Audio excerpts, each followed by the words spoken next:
सदा सत्संग में जो आते रहेंगे, विवेकी स्वयं को बनाते रहेंगे, मिलेगी नहीं शांति उनको कभी भी जो परमात्मा को भुलाते रहेंगे। जो ईश्वर को भुलाते रहेंगे उनको शांति कैसे मिलेगी, उनको सुख कैसे मिलेगा। परंतु जो सत्संग में आते हैं उनका विवेक जगता है। विवेक जगता है तो वो सतपथ पर चलते रहते हैं, सतपथ पर। और सतपथ पर चलते चलते सत स्वरूप ईश्वर को पा लेते हैं। एक कितना ऊंचा लाभ है। धुआं होता है ना, धुआं तो अग्नि ढक जाती है, अग्नि दिखती नहीं है। ऐसे ही विकारों से ज्ञान दबा है।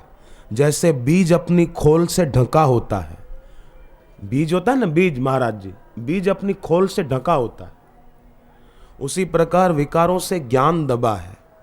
मानव की चेतना उसकी वासना से ढकी होती। जैसे गर्भ झिल्ली में बंद और ढका हुआ होता है, धुएं में आग ढकी हो तो आग पाना नहीं है, केवल धुआं हट जाए बस। आग ढकी हुई है, धुआं हटा दो, धुआं हट जाए तो आग तो है ही है। जैसे सूरज बादलों से ढका है, बादल आ गए तो सूर्य नहीं दिखाई देता, तो क्या सूरज को पाना है? क्या सूरज को पाना नहीं है, बादलों को हटाना है बस। सूर्य तो है ही है, बादल आड़े आ गए, बादल हट जाए। एक चिड़िया थी, पक्षी, अब बादल की बात आई तो कहूं, चिड़िया ने देखे बादल, सोचा कि मैं इन बादलों को छू कर आऊं, मजा लेकर आऊं। चिड़िया उड़ती उड़ती बादलों की तरफ जाने लगी तो आई हवा, बादल थोड़ा आगे खिसक गए, तो चिड़िया उधर गई, हवा चली, बादल थोड़ा और आगे खिसक गए। चिड़िया उधर गई, हवा से बादल घूमते रहे, चिड़िया घूमती रही। आखिर हवा चली तेज, बादल गए बिखर और चिड़िया थककर एक पेड़ पर बैठ गई। सोचने लगी कि हाय रे, मैं भी कैसी पागल हूं, मैंने भी बिखर जाने वाले बादलों को पाने का लक्ष्य बनाया। काश मैंने पर्वत की ऊंची चोटियों को छूने का लक्ष्य बनाया होता तो पहुंच जाती, पर मैंने बादलों को लक्ष्य बनाया। अब बादल तो बिखर गए, नष्ट हो गए, मैंने क्यों इनको लक्ष्य बनाया और मेरे को थकान हाथ लगी, मेरे को क्या मिला। ऐसे जो लोग केवल धन को और भोग्य वस्तुओं को लक्ष्य बनाते, ये मिल जाए ये मिल जाए, वो उस चिड़िया से कम पागलपन नहीं कर रहे। चिड़िया को थकान हाथ लगी, मिला कुछ भी नहीं। ऐसे ही लोग बुढ़ापे में बोलते हैं अब शरीर में शक्ति नहीं रही, क्या करें, घुटनों में दर्द बहुत है, चला ही नहीं जाता, पेट में खाना पचता नहीं है, जरा सी सब्जी खाते हैं तो बोले गड़बड़ हो जाती है, रोटी पचती नहीं, आधी खाते हैं तो पेट भारी भारी हो जाता है। और जवानी में 5 खा जाते थे, 6 खा जाते थे, अब बुढ़ापे में 1 भी खाई नहीं जाती, थक जाते हैं। चिड़िया थक गई, ऐसे थक जाते हैं। खाने की मना नहीं है, खाना तो हम भी खाते हैं, खाने की मना नहीं है, परंतु वो ही सब कुछ नहीं है। सदगुरु का सत्संग, सदगुरु की दीक्षा, ये अपने जीवन में सर्वस्व होना चाहिए। वासना तो, वासना किसको बोलते हैं, इच्छा किसको बोलते हैं, कामना किसको बोलते हैं? जो नहीं है उसकी मांग, उसका नाम वासना। जो नहीं है उसकी इच्छा, उसकी कामना, उसको बोलते हैं इच्छा। वासना आकाश छूती हुई आकाश की एक रेखा जैसी है। इच्छा और वासना के पीछे ध्यान का जाना, ये खुद के ध्यान से चूक जाना। अपने ध्यान से चूक जाते हैं तो फिर दुख पाते हैं। मुझे ऐसे कई लोगों ने बताया है कि पहले हम बहुत दुखी थे, पर बापूजी मिल गए, दीक्षा मिल गई और हम साधना के रास्ते चले तो हमको कितना कितना लाभ हो गया।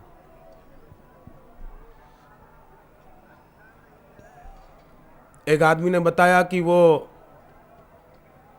पिछले 14 साल से रोज मांसाहार खाते थे, शराब पीते थे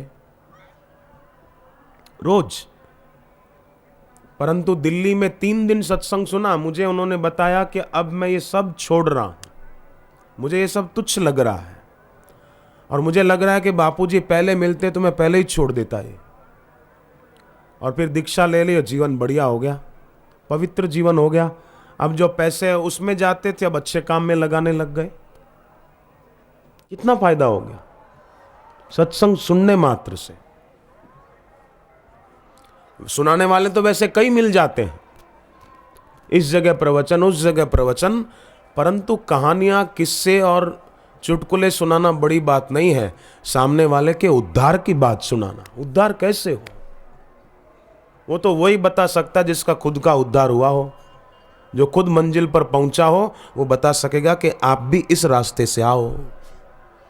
तो इच्छा और वासना के पीछे ध्यान का जाना वो खुद के ध्यान से चूक जाना है। ध्यान हमेशा वन डायमेंशनल है, ध्यान एक आयामी है। आप तीर छोड़ो तो तीर एक दिशा में जाएगा कि जगह जगह जाएगा, थोड़ा इधर गया, थोड़ा इधर गया, थोड़ा पीछे गया, थोड़ा आगे गया, ऐसा नहीं जाएगा। तीर तो एक ही दिशा में जाएगा। उसी प्रकार ध्यान एक आयामी है। हम ठान लें, बस पक्का कर लें। एक आदमी कार खरीदने गया तो बेचने वाला जो था उसने एक कार दिखाई कि ये कार बहुत बढ़िया है, बहुत बढ़िया, बहुत, अरे इसकी प्रशंसा जितनी करो उतनी कम, ऐसी बढ़िया कार है ये कार आपको 1 घंटे में, 1-1.5 घंटे में इलाहाबाद से वाराणसी पहुंचा दे, ऐसी कार है, बहुत तेज भागती है ये। तो खरीदार ने कहा ठीक है हुजूर, हमें है मंजूर, हम कल आएंगे कार खरीदने के लिए। अब वो बेचने वाला सेल्समैन तो राजी हो गया। अगले दिन वो आदमी आया और आकर के बोला कि भाई मुझे कार नहीं खरीदनी है। भाई क्यों नहीं खरीदनी? आपने कल तो कहा था, सारी बात तय हो गई थी कि कार आप ले जाएंगे, आज क्यों मना कर रहे हो?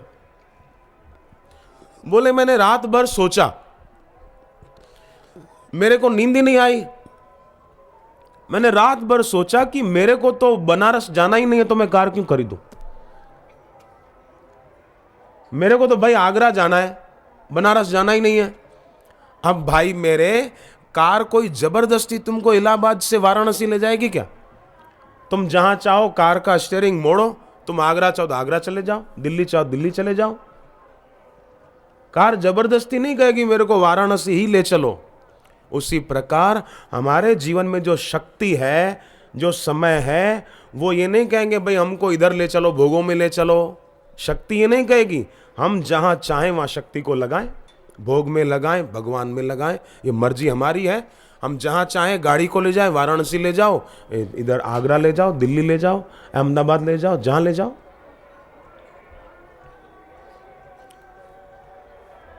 तो ध्यान एक आयामी है। दुर्घटना यही है कि जो नहीं है उसने लोगों को आकर्षित कर लिया है, बस ये दुर्घटना। प्रभावित हो गए, नष्ट हो जाने वाली चीजों से आकर्षित हो गए, इसीलिए बेचारे दुख पा रहे हैं। तो अब क्या करना है कि अब भगवान को प्रार्थना करनी है कि हे प्रभु, आपने हमें इतनी कृपा की, शरीर दिया, और फिर उस पर ऐसी कृपा की कि हमें सत्संग में बैठने की सन्मति प्रदान की कि हम सत्संग में बैठ पाते हैं।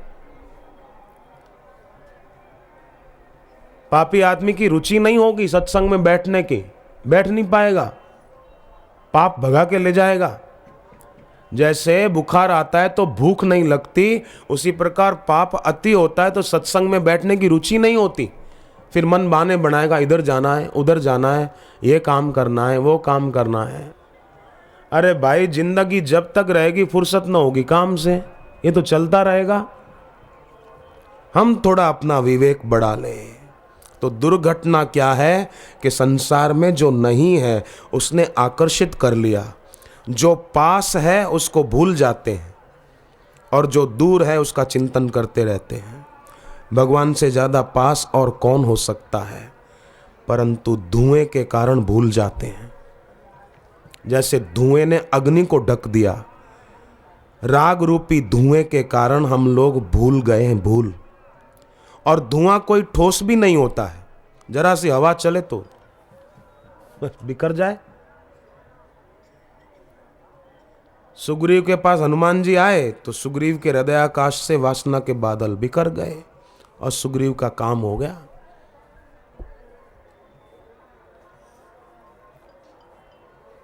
तो सभी मिलकर इस प्रयाग की पवित्र भूमि पर भगवान नाम सुमिरन करके, कीर्तन करके पक्का करेंगे कि अब जीवन भगवान मैं ही बिताना है। भले घर में रहेंगे परंतु रागी बनकर नहीं, अनुरागी बनकर, भगवत चरणानुरागी बनकर अपना जीवन सार्थक करेंगे।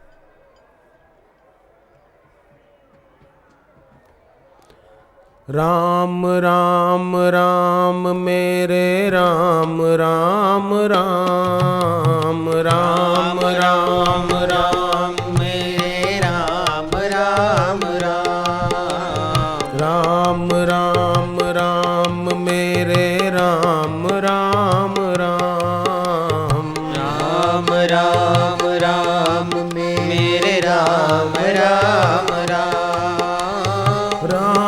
राम राम मेरे राम, राम राम राम राम राम मेरे राम, राम राम राम राम मेरे राम, राम राम राम राम राम मेरे राम, राम ओम नमो भगवते वासुदेवाय। ओम नमो भगवते वासुदेवाय। ओम नमो भगवते वासुदेवाय। ओम नमो भगवते वासुदेवाय। राम राम राम मेरे राम, राम राम राम राम राम मेरे राम, राम राम राम राम मेरे राम, राम राम राम राम मेरे राम, राम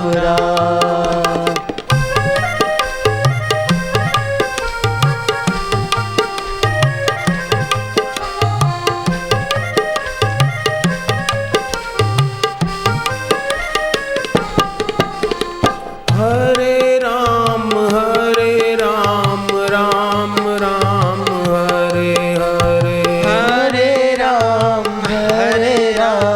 राम राम हरे हरे। हरे कृष्णा कृष्णा कृष्णा हरे हरे। हरे कृष्णा कृष्णा कृष्णा हरे हरे। राम राम राम मेरे राम, राम राम राम राम मेरे राम, राम राम राम राम मेरे राम, राम राम राम राम मेरे राम, राम राम राम राम मेरे राम, राम राम राम राम मेरे राम, राम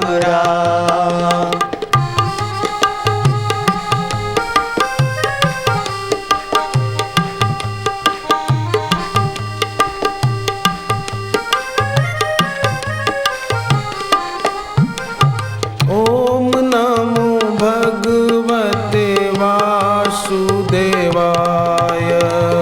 ओम नमो भगवते वासुदेवाय। ओम नमो भगवते वासुदेवाय। ओम नमो भगवते वासुदेवाय।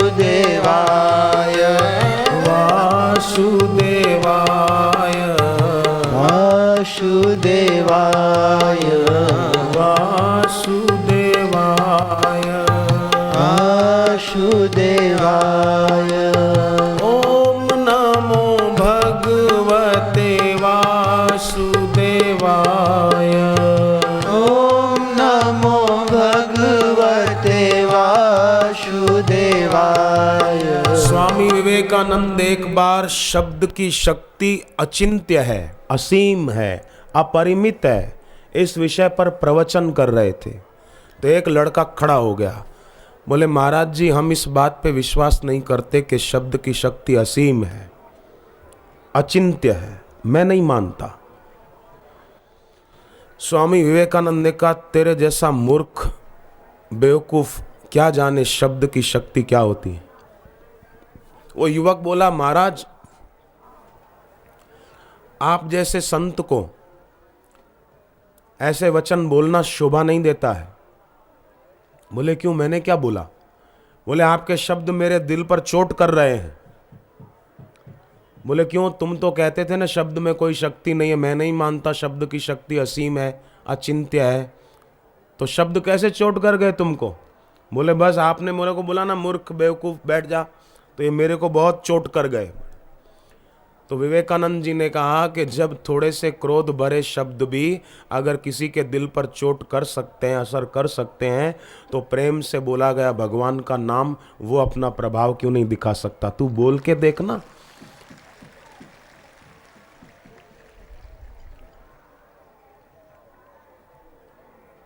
बोल के देखें, जब करके देखें। तुलसीदास जी को किसी ने कहा कि आप भगवान नाम की महिमा कुछ ज्यादा ही गाते हैं। बोले नहीं, अतिशयोक्ति नहीं है, ये स्पष्टोक्ति है। बोले नहीं हम नहीं मानते। बोले देख काम करो, पहले थोड़ा मेरे लिए कुछ बनाओ, मेरे को भूख लगी है। बोले क्या बनाऊं? बोले कुछ मीठा बनाओ। तो बनाने लगा। तो कहा कि ध्यान रखियो इसमें शक्कर मत डालना। तो बोले मिश्री डालूं? वो भी मत डालना। तो गुड़ डाल दूं? गुड़? बोले नहीं, मीठा कुछ भी नहीं डालना है इसमें। तो उसने ऐसे ही बेसन सेक कर घी में बादाम काजू आदि जो डालना था वो खसखस आदि डाल के दिया कि लोग खाओ। तुलसीदास जी ने कहा पहले तुम खाओ। तो उसने थोड़ा सा टुकड़ा मुंह में डाला। बोले महाराज फीका फीका है, अच्छा ही नहीं लगता। बोले क्यों? इसमें तो सब है, बेसन है, घी है, काजू है, बादाम है, और भी तूने क्या क्या डाला है अंदर, तो अच्छा क्यों नहीं लगता? बोले सब ठीक है पर इसमें मीठापन नहीं, इसलिए अच्छा नहीं लग रहा। बोले ऐसे ही तू भगवान का नाम लेता तो है पर प्रेम और श्रद्धा की मिठास नहीं डालता, इसलिए तुझे कुछ अनुभव नहीं होता। थोड़ा प्रेम की मिठास डाल दे, थोड़ा श्रद्धा की मिठास डाल दे, थोड़ी अपनेपन की आत्मीयता की मिठास डाल दे, फिर देख क्या होता है। मैं आपको सच्ची बात बताऊं, एक आदमी के सिर पर दिल्ली में ब्रजेश सिंह उसका नाम, 35 के 37 लाख रुपए का कर्जा था। अब आप बताओ 35 लाख का कर्जा तो चैन की नींद कैसे आवे? बड़ा दुखी था। पर सत्संग सुना, दीक्षा ली, भगवान नाम जप शुरू किया, मंगलवार को नमक बिना का खाता, थोड़ा गजेंद्र मोक्ष पाठ कर लेता, एकादशी को उपवास कर लेता, सुबह जल्दी उठता, तिलक करके जप तप करके सूर्य को अर्घ्य देता और गुरु चरणों में प्रीति खूब बढ़ाई। एक टक बापूजी की तस्वीर सामने रखे और एक टक देखे, थोड़ी देर दिन में मौन भी रखे और अपना जो काम धंधा था वो ध्यान दे के किया। तो 4-5 साल में कर्जा उतार दिया। और मेरे आगे नाच रहा था वो। मैं गाड़ी में जा रहा था, दिल्ली की बात है, सत्संग पूरा हुआ तो वो नाच रहा था भाई। बोले मेरा 35 लाख कर्जा उतर गया, देखो कितने कम समय में।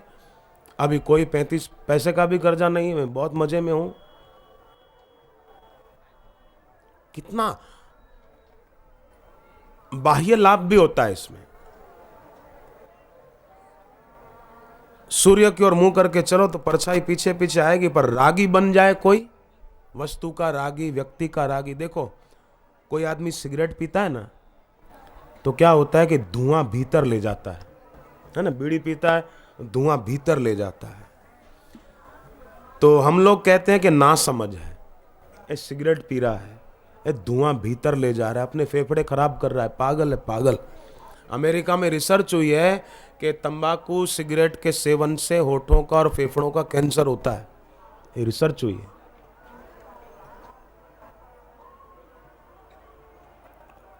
तो हम लोग बोलते हैं ना, हम नहीं पीते हैं, कोई पीता होगा तो बोलते हैं देखो कैसा पागल है, धुआं भीतर ले जा रहा है।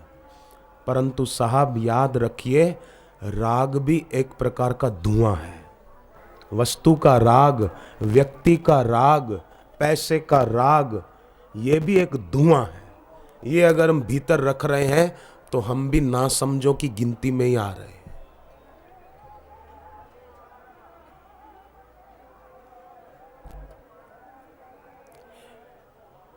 एक होते हैं सच्चे सेवक और एक होते हैं नाम मात्र के सेवक। गुरु जी के आगे दिखावा करने को हम सेवक हैं, हम सेवक हैं, हम सेवक हैं। एक होते हैं सेवक हिमालय की तरह अडिग, अपनी सेवा तत्परता से खोज लेंगे और अच्छे काम में लग जाएंगे। और एक होते हैं नाम मात्र के सेवक। सेवक कहलाना अवनति का मूल है और सेवक होना उन्नति का मूल है।